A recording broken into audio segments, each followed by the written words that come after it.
It's Bible time நிகழ்ச்சிக்கு உங்கள் யாவரையும் நாங்கள் அன்புடன் வரவேற்கிறோம். சென்ற வாரம் we walk as children of light, நாம் வெளிச்சத்தின் பிள்ளைகளாய் நடக்கிறோம் என்ற தலைப்பில் எபேசியர் 5ஆம் அதிகாரத்திலிருந்து வசனத்தை தியானித்தோம்.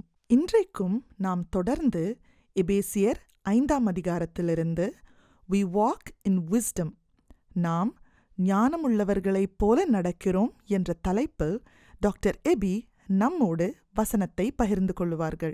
வாங்க கேட்கலாமா? தகவல்கள் நிறைந்த உலகத்தில் நாம் வாழ்ந்து கொண்டிருக்கிறோம். இன்ஃபர்மேஷன், ஒரு காரியத்தை குறித்து நமக்கு அறிய வேண்டுமென்றால் நம்ம இம்மீடியட்டாக கூகுளுக்கு போகிறோம். சில பேர் சாட் ஜிபிடி கூட போகிறாங்க, இல்லைன்னா யூடியூப். ஸோ நாலேஜ், அறிவு சம்பந்தப்பட்ட காரியங்களுக்கு இப்படி உடனடியாக சில தீர்வுகளை நம்ம பெற்றுக்கொள்ள முடியும். எங்கள் வீட்டுக்கு ஒரு அண்ணன் வந்திருந்தாங்க. அவங்க புதுசாக ஒரு ஐபேட் வாங்கினாங்க. அந்த ஐபேட்டை வாங்கின உடனே அவங்க அதை செட்டப் பண்ணணுன்னு சொல்லி விரும்பினாங்க. அதே போல் அவங்களுடைய மேக்புக் லேப்டாப்லேருந்து எல்லா டேட்டாவும் இதுக்கு ட்ரான்ஸ்ஃபர் பண்ணணும்னு சொல்லி. ஸோ கொஞ்ச நேரம் முயற்சி பண்ணாங்க, ட்ரை பண்ணாங்க. ஆனால் அவங்களால அதை செய்ய முடியல. நான் அதை வாட்ச் பண்ணிகிட்டே இருந்தேன். கொஞ்ச நேரம் கழித்து யூடியூப் போனாங்க.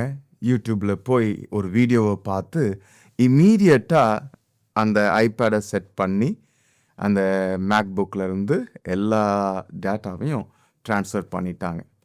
ஸோ ஒரு அறிவு சம்பந்தப்பட்ட காரியம், நாலேஜ் சம்பந்தப்பட்ட காரியத்துக்கு இம்மீடியட்டாக ஃபாஸ்ட்டாக நமக்கு சில சொல்யூஷன் இல்லைன்னா ஆன்சர் நமக்கு கிடைத்து விடும்.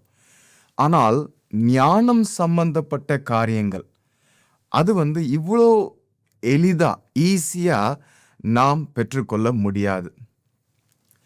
இந்த ஞானத்தை குறித்து தான் இன்றைக்கு நாம் சிந்திக்க இருக்கிறோம்.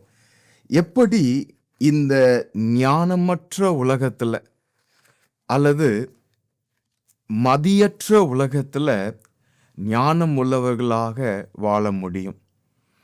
இன்றைக்கு நாம் சிந்திக்கக்கூடிய தலைப்பு we walk in wisdom, நாம் ஞானம் உள்ளவர்களைப் போல நடக்கிறோம். எபேசியர் 5ஆம் அதிகாரம் வசனங்கள் 15லிருந்து 21ஆம் வசனம் வரைக்கும் இன்றைக்கு நாம் பார்க்க இருக்கிறோம். உங்களுடைய வேதாகமத்தை, உங்களுடைய பைபிளில் அந்த பகுதிக்கு நேராக திருப்பிக் கொள்ளுங்கள். எபேசியர் 5ஆம் அதிகாரம், எபேசியர் 5ஆம் அதிகாரத்தில் வசனங்கள் 16, 17 இதில் கூட 3 காரியங்களை நாம் பார்க்க இருக்கிறோம். முதல் காரியம், make the best use of time, காலத்தை பிரயோஜனப்படுத்திக் கொள்ளுங்கள். அடுத்தது நாம் பார்க்க இருக்கக்கூடியது, understand the will of the Lord, கர்த்தருடைய சித்தத்தை உணர்ந்து கொள்ளுங்கள். இறுதியாக நாம் பார்க்கக்கூடியது, be filled with the Holi spirit, ஆவியினால் நிறைந்து. எபேசியர் 5ஆம் அதிகாரம் வசனங்கள் 15, 16 ஆனபடியினாலே நீங்கள் ஞானமற்றவர்களைப் போல நடவாமல் ஞானமுள்ளவர்களைப் போல கவனமாய் நடந்து கொள்ள பார்த்து, நாட்கள் பொல்லாதவைகளானதால் காலத்தை பிரயோஜனப்படுத்தி கொள்ளுங்கள். இந்த இடத்துல நாம் பார்க்கக்கூடியது என்னன்னா, make the best use of time, காலத்தை பிரயோஜனப்படுத்தி கொள்ளுங்கள். நம்ம எல்லாருக்கும் கொடுக்கப்பட்டிருக்கக்கூடிய டைம் சேம், அதில் எந்த ஒரு மாறுதலும் இல்லை. எல்லாருக்குமே ஒரு மினிட் அப்படின்னு சொல்லி எடுத்துக்கொண்டா அதில் 60 செகண்ட்ஸ் தான் இருக்கு. அதே போல் ஒரு நாள் அப்படின்னு எடுத்துக்கிட்டா அதில் 24 மணி நேரம் தான். அதே போல் ஒரு வாரம் அப்படின்னு சொல்லி எடுத்துட்டா 7 நாட்கள் தான். இது எல்லாருக்குமே காமனாக இருக்கக்கூடியது. இதில் யாருமே ஒரு வினாடி, ஒரு செகண்டையோ இல்லைன்னா ஒரு மினிட்டையோ இல்லைன்னா ஒரு அவரையோ இல்லைன்னா ஒரு நாளையோ ஸ்ட்ரெச் பண்ணவே முடியாது. ஆனால் நம்ம நமக்கு கொடுக்கப்பட்ட காலத்தை, நேரத்தை நம்ம பிரயோஜனப்படுத்தி கொள்ள வேண்டும். இந்த இடத்துல பவுல் எழுதும்போது எப்படி எழுதுறாருன்னா, கவனமாய் நடந்து கொள்ள பார்த்து அப்படின்னு சொல்றார். கவனம், ஓகே, கேர் பண்ணணும் அப்படின்னு சொல்றார். உதாரணமாக நம்ம நம்முடைய சரீரம், ஓகே, நம்முடைய பாடி, இதை நம்ம ஹெல்தியாக வைக்கணும், நல்ல சுகத்தோடு வைத்து கொள்ள வேண்டும் என்றால் நிச்சயமாகவே நாம் கேர் கொடுக்க வேண்டும். நம்ம சரியான நேரத்துக்கு சாப்பிட வேண்டும், சரியான எக்ஸசைஸ் உடற்பயிற்சி இருக்க வேண்டும். இதெல்லாம் இருந்தால் தான் நம்ம நம்முடைய சரீரத்தை நல்ல சுகத்தோடு காத்து கொள்ள முடியும். ஆனால் ஏன் இதை நம்ம செய்கிறோம் அப்படின்னா, இட்ஸ் ஒர்த் டூயிங் இல்லை. நம்முடைய சரீரத்தை நாம் சரியான விதத்தில் பார்த்து கொள்ளும் போது தான் நம்ம செய்ய வேண்டிய காரியங்களை நம்ம செய்ய முடியும். ஸோ இந்த இடத்துல டைமை குறித்து பேசும்போது கூட டைம் ரொம்ப முக்கியமானது. ஆகவே அதை நம்ம கவனம் செலுத்தி அதை பிரயோஜனப்படுத்தி கொள்ள நாம் அழைக்கப்படுகிறோம். ஸோ கவனமாய் நடந்து கொள்ள பார்த்து அப்படின்னு சொல்லி பார்க்குறோம். ஒரு காரணத்தை சொல்றார், அதை தான் 16ஆம் வசனத்தில் வாசிக்கிறோம். நாட்கள் பொல்லாதவைகளானதால் அப்படின்னு சொல்லி சொல்றார். இன்றைக்கு நம்ம வாழக்கூடிய நாட்கள் பொல்லாதவைகள் அப்படின்னு சொல்லி பார்க்குறோம். Evil is rampant in the culture around us. நம்மை சுற்றி இருக்கக்கூடிய நம்முடைய கலாச்சாரம் தீமை நிறைந்ததாக இருக்கு. There are some good things, நல்ல காரியங்களும் இருக்குது. ஆனால் பொதுவாக நாம் பார்க்கும்போது தீமை நிறைந்ததாக காணப்படுகிறது. ஆகவே தான் நாம் காலத்தை பிரயோஜனப்படுத்தி கொள்ள வேண்டும் அப்படின்னு சொல்லி இந்த இடத்துல பார்க்குறோம். காலத்தை பிரயோஜனப்படுத்தி கொள்ளுங்கள் அப்படின்னு சொல்லும்போது சில ஆங்கில வேதாகமத்தில் நீங்கள் பார்த்தீங்கன்னா ரிடீமிங் த டைம் அப்படின்னு சொல்லி சொல்லப்பட்டிருக்கும். ரிடீமிங் த டைம் அப்படின்னு சொல்லும்போது நாம் ஒரு காரியத்தை ரிடீம் பண்ணணும்னா அதற்கு நிச்சயமாகவே ஒரு ப்ரைஸ் நம்ம பே பண்ணி ஆகணும். ஒரு ப்ரைஸ் பே பண்ணாமல் அதை ரிடீம் பண்ண முடியாது. இப்போ நமக்கு டைம் ரொம்ப ப்ரெஷஸ் அப்படின்னு சொல்லி நம்ம நினைத்தா கண்டிப்பாக அதற்கு சில ப்ரைஸ் நம்ம பே பண்ணி தான் ஆகணும். அதை பண்ணாமல் நம்ம பிரயோஜனப்படுத்தி கொள்ளவே முடியாது. நல்ல ப்ரொடக்டிவாக, யூஸ்ஃபுல்லாக, ஹெல்ப்ஃபுல்லாக நம்ம டைமை உபயோகப்படுத்த வேண்டும் என்றால் நிச்சயமாகவே நம்ம அதற்கு ஒரு ப்ரைஸ், ஒரு விலைக்கிரயம் செலுத்தியே ஆக வேண்டும். ஸோ டைம், காலத்தை பிரயோஜனப்படுத்தி கொள்ள வேண்டும் என்றால் என்ன விலைக்கிரயம் செலுத்த வேண்டும்? ஒரு செல்ஃப் டிசிப்ளின் வேண்டும். நமக்கு ஒரு செல்ஃப் டிசிப்ளின் இல்லை அப்படின்னா நம்மால் காலத்தை பிரயோஜனப்படுத்தி கொள்ள முடியவே முடியாது. இந்த நேரத்தில் உங்கள்கிட்ட நான் ஒரு கேள்வியை கேட்க விரும்புகிறேன். Are you a time waster or a time redeemer? நீங்கள் டைமை வேஸ்ட் பண்ணி கொண்டிருக்கிறீங்களா, விரயமாக்கி கொண்டு இருக்கிறீங்களா, அல்லது டைமை ரிடீம் பண்ணி கொண்டிருக்கிறீங்களா? இன்றைக்கு டைமை வேஸ்ட் பண்ணுவதற்கு நிறைய சான்சஸ் இருக்குது, நிறைய விதத்தில் அதற்குரிய வழிகள் இருக்குது. ஈவன் நம்ம செல்ஃபோன், நமக்கு கையில் கொடுக்கப்பட்டிருக்கக்கூடிய செல்ஃபோன், அதை வைத்து நம்ம கொஞ்ச நேரம் சோஷியல் மீடியா சைட்ஸில் போய் பார்த்தோம்னா, இல்லை யூடியூப் வீடியோஸை பார்த்தோம்னா கூட திரும்ப திரும்ப நம்ம பார்த்து நம்முடைய டைமெல்லாம் வேஸ்ட் பண்ணுவதற்கு வாய்ப்பு உண்டு. நாட்கள் பொல்லாதவைகளானதால் காலத்தை பிரயோஜனப்படுத்தி கொள்ளுங்கள். ஞானமுள்ளவர்கள் காலத்தை பிரயோஜனப்படுத்தி கொள்வார்கள். ஞானமுள்ளவர்களைப் போல காலத்தை நாம் பிரயோஜனப்படுத்தி கொள்ள வேண்டும். ஜோனத்தன் எட்வர்ட்ஸ் 18வது செஞ்சுரியில் அமெரிக்காவில் கிரேட் அவேக்னிங்க்கு கடவுள் பயன்படுத்தின ஒரு பாத்திரம். அவர் தன்னுடைய 20th பர்த்டேக்கு முன்பாக சில தீர்மானங்களை எடுக்கிறார், ரெசல்யூஷன்ஸ். பொதுவாக நியூ இயர், புது வருஷம், அந்த டைமில் தான் நம்ம சில முக்கியமான சில தீர்மானங்களை எடுப்போம், ரெசல்யூஷன்ஸ் எடுப்போம். ஆனால் இந்த ஜோனத்தன் எட்வர்ட்ஸ் 20th பர்த்டேக்கு முன்னாடியே சில தீர்மானங்களை எடுக்கிறார். அதில் அவருடைய 17வது தீர்மானம் என்ன அப்படின்னா, never to lose one moment of time but to improve it in the most profitable way I possibly can. எனக்கு கொடுக்கப்பட்டிருக்கக்கூடிய நேரத்தில் ஒரு செகண்ட் கூட நான் வீணடிக்க விரும்பல. பட் ஆனால் அதை பிரயோஜனமான விதத்தில், அதை நல்ல விதத்தில், அதாவது ஒரு ப்ராஃபிட்டபிளாக இருக்கக்கூடிய விதத்தில் நான் அதை இம்ப்ரூவ் பண்ணுவேன் அப்படின்னு சொல்லி. ஒருவேளை இன்றைக்கு ஞானமுள்ளவர்களைப் போல நாம் காலத்தை பிரயோஜனப்படுத்தி கொள்ள வேண்டும் என்று விரும்பினால் நிச்சயமாகவே சில தீர்மானங்களை நாம் எடுக்க வேண்டும்.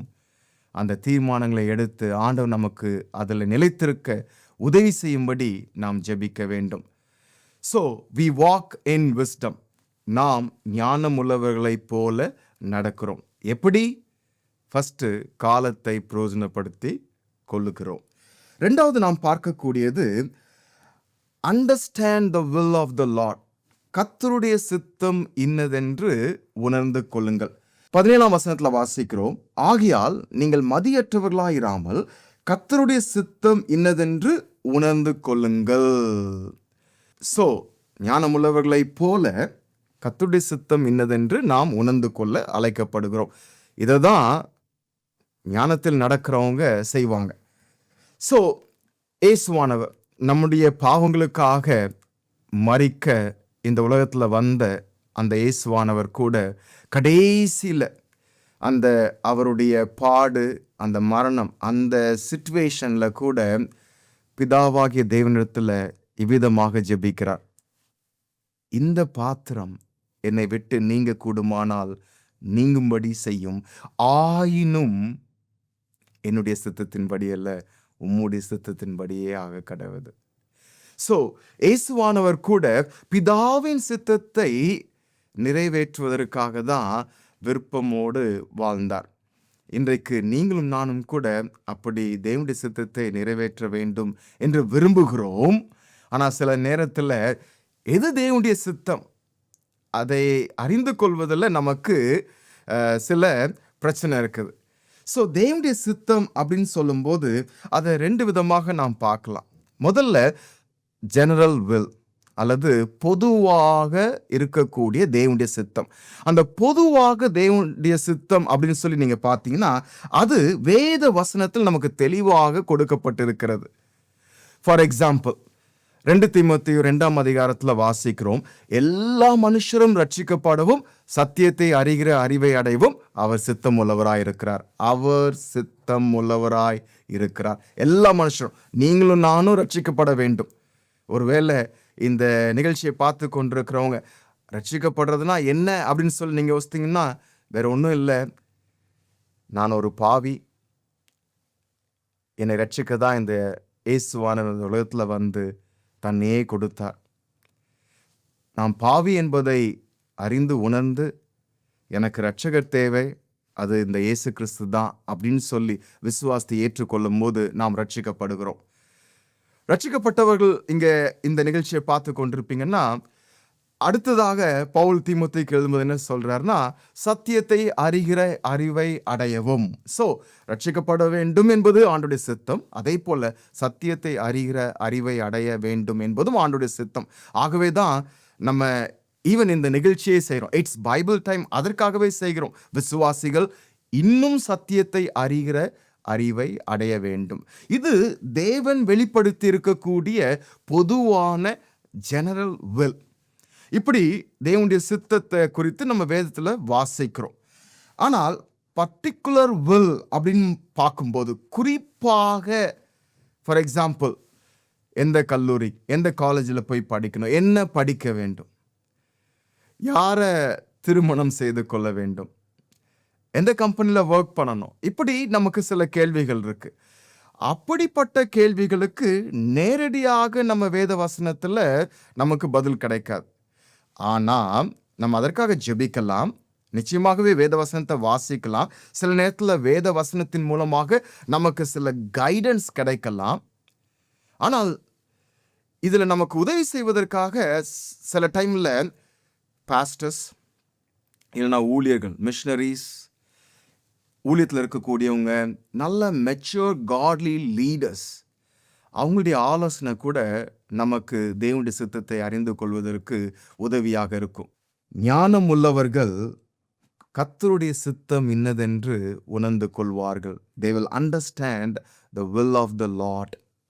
இன்றைக்கு நீங்கள் நானும் கூட இதை நிச்சயமாக செய்ய வேண்டும். We walk in wisdom. நாம் ஞானமுள்ளவர்களைப் போல நடக்கிறோம். ஞானமுள்ளவர்கள் எப்படிப்பட்ட வாழ்க்கை வாழ்வார்கள் அப்படின்னா, கர்த்தருடைய சித்தம் எது அப்படின்னு சொல்லி அதை அறிந்து உணர்ந்து அதற்கேற்ற விதத்தில் நடப்பாங்க. ஓகே, மூன்றாவது குறிப்பு என்னன்னா, be filled with the Holy Spirit. ஆவியினால் நிறைந்து அப்படின்னு சொல்லி பார்க்கிறோம். ஆவியினால் நிறைந்திருங்கள். ஸோ ஞானமுள்ளவர்கள், as wise people, we need to be filled with the Holy Spirit. ஞானமுள்ளவர்களைப் போல ஆவியினால் நிறைந்திருங்கள். இதை குறித்து 5ஆம் அதிகாரம் வசனங்கள் 18 வாசிக்கிறோம். 18 21 வசனம் வரைக்கும்.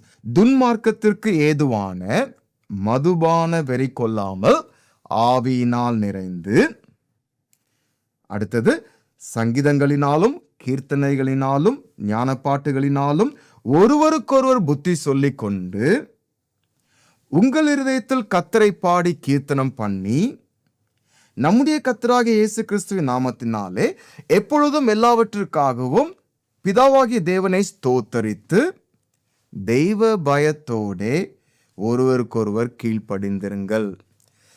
இதுல முக்கியமான ஒரு காரியம் என்னன்னா, இந்த 3-4 வசனங்கள்ல ஆவியினால் நிறைந்து, அதுதான் மெயின் திங். ஓகே, அடுத்தது அந்த ஆவியினால் நிறைந்தவர்களுடைய வாழ்க்கையில் காணப்படக்கூடிய சில அடையாளங்கள், மார்க்ஸ், இல்லைன்னா ஆவியினால் நிறையப்பட்டவர்களுடைய வாழ்க்கையில் காணப்படக்கூடிய ஒரு விளைவுகள், கான்சிக்வன்சஸ், அதை தான் பார்க்குறோம். But let's focus on the first thing என்னன்னா, be filled with the Holi spirit. ஆவியினால் நிறைந்து. எபேசியர் 1ஆம் அதிகாரம் 13ஆம் வசனத்தில் பவுல் இந்த லெட்டரை எழுதும்போது எப்படி எழுதுறாருன்னா, பரிசுத்த ஆவியினால் முத்திரை போடப்பட்டீர்கள் அப்படின்னு சொல்லி சொல்றார். விசுவாசிகளை குறித்து எழுதும்போது 1ஆம் அதிகாரம் 13ஆம் வசனத்துல, நீங்களும் உங்கள் இரட்சிப்பின் சுவிசேஷமாகிய சத்திய வசனத்தை கேட்டு விசுவாசிகள் ஆனபோது வாக்குத்தத்தம் பண்ணப்பட்ட பரிசுத்த ஆவியால் அவருக்குள் முத்திரை போடப்பட்டீர்கள். ஸோ 1ஆம் அதிகாரத்தில் we have been sealed with the Holy Spirit அப்படின்னு சொல்லி பார்க்குறோம். அடுத்தது 4ஆம் அதிகாரம் 30ஆம் வசனத்தில் பார்க்கும்போது, அன்றியும் நீங்கள் மீட்கப்படும் நாளுக்கென்று முத்திரையாக பெற்ற தேவனுடைய பரிசுத்த ஆவியை துக்கப்படுத்தாதிருங்கள் அப்படின்னு சொல்லி பார்க்குறோம். Do not grieve the Holy Spirit. We have been sealed with the Holy Spirit. First சாப்டரில் பார்க்குறோம். அடுத்த சாப்டரில் 4th சாப்டரில் பார்க்கும்போது do not grieve the Holy Spirit அப்படின்னு. ஆனால் 5th சாப்டரில் வரும்போது ஆவியினால் நிறைந்திருங்கள், be filled with the Holy Spirit அப்படின்னு சொல்லி பார்க்குறோம். ஸோ பவுல் அழகா ஒரு உதாரணத்தை கொடுத்து இந்த வசனத்தை, இந்த ஒரு பாயிண்ட்டை சொல்றார். என்ன உதாரணம் சொல்றாருன்னா, ஒரு காரியத்தோட ஒரு கம்பேர் பண்றார். என்ன காரியத்தோட கம்பேர் பண்றாருன்னா, துன்மார்க்கத்திற்கு ஏதுவான மதுபான வெறி கொள்ளாமல். ஸோ நீங்கள் குடிக்கிறவங்கள ஒரு வேளை நீங்கள் பார்த்துருப்பீங்க. குடிக்கிறவங்க எதற்கு அடிமையாக இருக்காங்கன்னா, குடிக்கு அடிமையாக இருக்காங்க. எதனுடைய இன்ஃப்ளூயன்ஸில் இருக்காங்கன்னா, அந்த குடியுடைய இன்ஃப்ளூயன்ஸில் இருக்கிறாங்க. அதனால தான் அவங்களுடைய பேச்சு, அவங்களுடைய நடத்தை, அவங்களுடைய காரியங்கள் எல்லாமே வித்தியாசமாக இருக்கும். சில சமயத்தில் மனுஷர்கள் செய்வதை போல செய்ய மாட்டாங்க. இது மதுபானம் அருந்தியவர்களுடைய ஒரு லைஃப் ஸ்டைல். ஓகே, ஆனால் இந்த இடத்துல ஆவியினால் நிறைந்து அப்படின்னு சொல்லி சொல்கிறார்ல. ஸோ இந்த காரியம் நமக்கு இந்த உதாரணம் அல்லது இதை எதோட கம்பேர் பண்ணுறார், அது நமக்கு இந்த ஆவியினால் நிறைந்து என்பதை புரிந்து கொள்வதற்கு நமக்கு உதவி செய்கிறது. ஆவியினால் நிறைந்து அப்படின்னு சொல்லும்போது இது ஒரு பெரிய ஒரு காரியம் அல்ல. ஓகே, இது என்னன்னா, ஆவியானவருடைய இன்ஃப்ளூயன்ஸ் படி நாம் வாழ வேண்டும். அதுதான் நம்ம புரிந்து கொள்ள வேண்டும். Living under the influence of the Holi Spirit, அதுதான் இந்த ஆவியினால் நிறைந்து என்பதற்கான ஒரு அர்த்தம். ஓகே, மதுபானத்தால் நிறைந்தவர்களுடைய வாழ்க்கை தாறுமாறா இருக்கும். சில சமயத்தில் அவங்க மனுஷர்களைப் போல இருக்க மாட்டாங்க. ஆனால் ஆவியினால் நிறைந்தவருடைய வாழ்க்கை எப்படி இருக்கும்னா, தேவனுடைய சாயலுக்கு ஒப்பான அந்த புதிய சாயலை தரித்து கொண்டவர்களாக இருப்பாங்க. கிறிஸ்துவை போல அவர்கள் மாறிக்கொண்டே இருப்பாங்க. அவங்களுடைய வாழ்க்கை ஈவன் சாதாரண மனுஷனுடைய வாழ்க்கையை காட்டிலும் வித்தியாசமானதாக இருக்கும். So living under the influence of the Holi spirit. So இந்த எபேசியர் 5ஆம் அதிகாரத்தில் இந்த பகுதி இருக்குது. இதே போல கொலோசியர் 3ஆம் அதிகாரத்தில் வசனங்கள் 16, 17 இந்த 2 பகுதியும் உங்களுக்கு டைம் கிடைக்கும் போது நீங்கள் கம்பேர் பண்ணி பாருங்க. இது ரெண்டுமே ஒரே விதமான காரியத்தை தான் சொல்லக்கூடியதாக இருக்கு. அந்த கொலோசியர்கள் நிருபத்தில் நீங்கள் பார்த்தீங்கன்னா, கிறிஸ்துவின் வசனம் உங்களுக்குள்ளே சகல ஞானத்தோடும் பரிபூர்ணமாக வாசமாயிருப்பதாக. Let the word of God dwell in you richly. So, yes, நம்ம பரிசுத்த ஆவியானவரால் நிறைந்து அப்படின்னு சொல்லும்போது we live under the influence of the Holy Spirit. இன்னொரு விதத்தில் சொல்லணும் அப்படின்னா we live by God's word. நம்ம ஆண்டவருடைய வசனத்தின்படி நடக்கிறோம். பரிசுத்த ஆவியானவர் வேத வசனத்தை நம்ம வாசிக்கும் போது நம்மோடு அந்த வசனத்தின் மூலமாக பேசுவார். ஆவியினால் நிறைந்தவர்கள் எப்படி இருப்பாங்கன்னா, அந்த வசனத்தின்படி வாழக்கூடியவர்களாக இருப்பாங்க. அந்த வசனத்துக்கு கீழ்ப்படியக்கூடியவர்களாக இருப்பாங்க.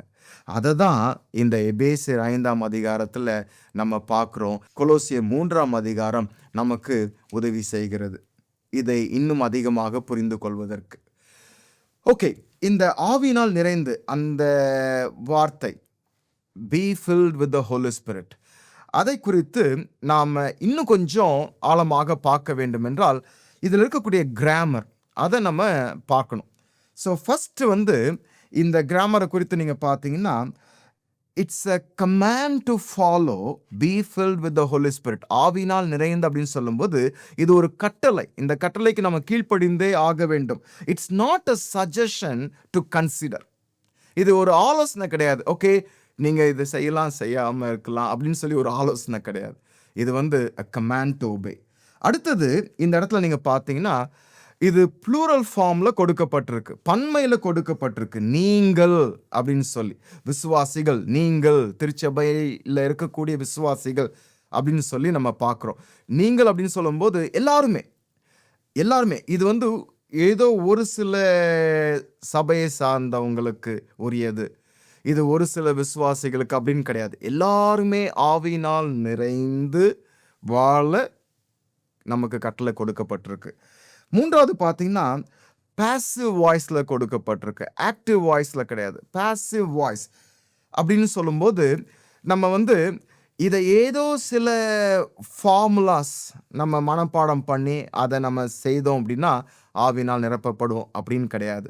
அதே போல் சில டெக்னிக்ஸ் எல்லாம் நம்ம கண்டுபிடிச்சி அந்த டெக்னிக்ஸ் எல்லாம் நம்ம அப்ளை பண்ணோம்னா ஆவினால் நிறைந்து வாழ்வோம் அப்படின்னு சொல்லி கிடையாது. இது நாம் ஆண்டுடைய வசனத்தை வாசிப்பதனால, முதலாவது இயேசு கிறிஸ்துவை ஏற்றுக்கொண்டிருப்பதனால முத்திரையாக நமக்கு பரிசுத்த ஆவியானவரை கொடுத்திருக்கிறார். அந்த பரிசுத்த ஆவியானவர் நம்மோடு இருப்பதனால அவர் பாவத்தை குறித்தும் நீதியை குறித்தும் நியாய தீர்ப்பை குறித்தும் கண்டித்து உணர்த்துவார். அப்படி உணர்த்தும் போது அவருக்கு கீழ்ப்படிந்து வாழ்றோம்ல, அதுதான் ஆவியினால் நிறைந்து என்பதற்கு ஒரு அர்த்தம். ஓகே, ஸோ கடைசியாக நீங்கள் பார்த்தீங்கன்னா இது ப்ரெசன்ட் டென்ஸில் கொடுக்கப்பட்டிருக்கு, பி ஃபில்டு. இது ஒரு ஒன் டைம் ஈவெண்ட் இல்லைன்னா ஒரு ஒன் டைம் எக்ஸ்பீரியன்ஸ் கிடையாது. இது நம்முடைய வாழ்க்கையில் அனுதினமும் தொடர்ந்து காணப்பட வேண்டிய ஒரு காரியம். ஓகே, ஸோ இந்த பேசேஜில் be filled with the Holi spirit, ஆவினால் நிறைந்து அப்படின்னு சொல்லிட்டு, ஞானமுள்ளவர்கள், as wise people we need to be filled with the Holy Spirit, ஞானமுள்ளவர்களை போல நாம் ஆவினால் நிறைந்து காணப்பட வேண்டும். அப்படி ஆவினால் நிறைந்து காணப்படுகிறவருடைய அடையாளம் என்ன? இல்லைன்னா அப்படி அவங்க ஆவியானவரால் நிறைந்து இருப்பாங்க அப்படின்னா அவங்களுடைய வாழ்க்கையில் காணப்படக்கூடிய சில விளைவுகள் என்ன? அதை தான் நம்ம தொடர்ச்சியா இந்த வசனங்களை பார்க்கிறோம். முதல்ல 19ஆம் வசனம், சங்கீதங்களினாலும் கீர்த்தனைகளினாலும் ஞான பாட்டுகளினாலும் ஒருவருக்கொருவர் புத்தி சொல்லிக் கொண்டு உங்கள் இருதயத்தில் கர்த்தரை பாடி கீர்த்தனம் பண்ணி. இதுல 2 காரியம் இருக்கு. ஒன்னு, ஒருவருக்கொருவர் புத்தி சொல்வது. இன்னொன்னு, தங்கள் இருதயத்தில் கர்த்தரை பாடி கீர்த்தனம் பண்ணுவது. ஆனா இது ரெண்டுமே எந்த கான்டெக்ஸ்ட் அப்படின்னா பாடல். ஆனா எப்படிப்பட்ட பாடல் அப்படின்னு சொல்லி நீங்க பாத்தீங்கன்னா சங்கீதம் அப்படின்னு சொல்லும்போது 66 புக்ல ஒரு புக்கு. ஓகே, அதுல நல்ல பாடல்கள் உண்டு. அடுத்தது நீங்க பார்த்தீங்கன்னா கீர்த்தனைகள், ஞான பாட்டுகள். ஸோ கீர்த்தனைகள், ஞான பாட்டுகள் அப்படின்னு சொல்லும்போது நீங்க ஒருவேளை நீங்க அதெல்லாம் பயன்படுத்துறவங்களா இருந்தீங்கன்னா உங்களுக்கு நிச்சயமாக தெரியும் எப்படி அன்றைக்கு எழுதப்பட்ட அந்த பாடல்கள் தேவனை மகிமைப்படுத்தக்கூடியதாக, கிறிஸ்துவை உயர்த்தக்கூடியதாக, வசனத்தையே மையமாக வைத்து எழுதக்கூடியதாக இருந்தது அப்படின்னு சொல்லி தெரியும். அப்படிப்பட்ட பாடல்கள்.